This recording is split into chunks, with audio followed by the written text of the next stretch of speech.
એક ગામ હતું ને એમાં ભરતારામ સાધુ સિદ્ધ સાધુ ઈ ગામની અંદર ગામને ગોંદરે સરસ મજાનો સત્સંગ થાય. સત્સંગ પૂરો થાય એટલે બધા પગે લાગીને જા. એમાં એક વાણિયાનો છોકરો યુવાન પણ ગરીબ, બહુ વાણિયા કોઈ દાડ ગરીબ નહીં પણ આ હતો તે ગરીબ બહુ. તે બધા પગે લાગીને જતા રહે ને તોય ગુરુભાઈ એમને શાંતિ બે. તે એકવાર સાધુએ એને પ્રશ્ન પૂછ્યો કે ભાઈ તું કેમ બે? એને કીધું ગુરુ સવારથી સાંજ સુધી મહેનત કરું છું, પરસેવો ભળું છું, પણ ગુરુ રાત્રે ખાવાના રોટલાનું થતો નથી. ગુરુ દયાળુ બહુ હતા. આંખ બંધ કરી અને આ માણાનું પ્રારબ્ધ જોયું.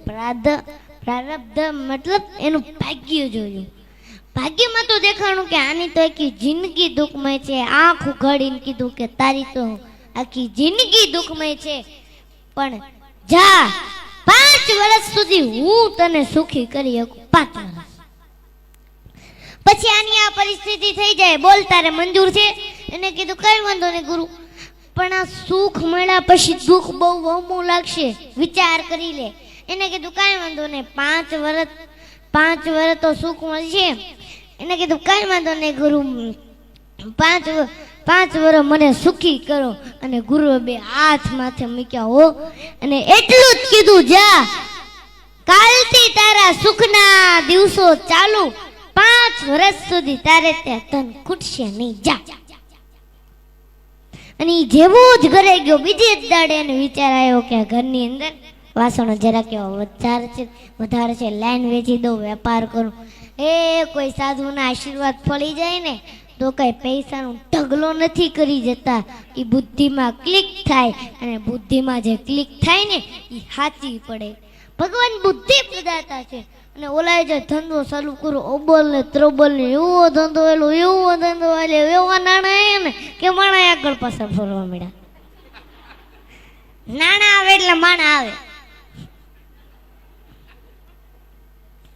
અને પૂછ્યું કે ભાઈ તારે લગ્ન કરવા? તો કે હા લગ્ન તો કરવા. કહો કે છોકરી આપીને લગ્ન થઈ ગયા.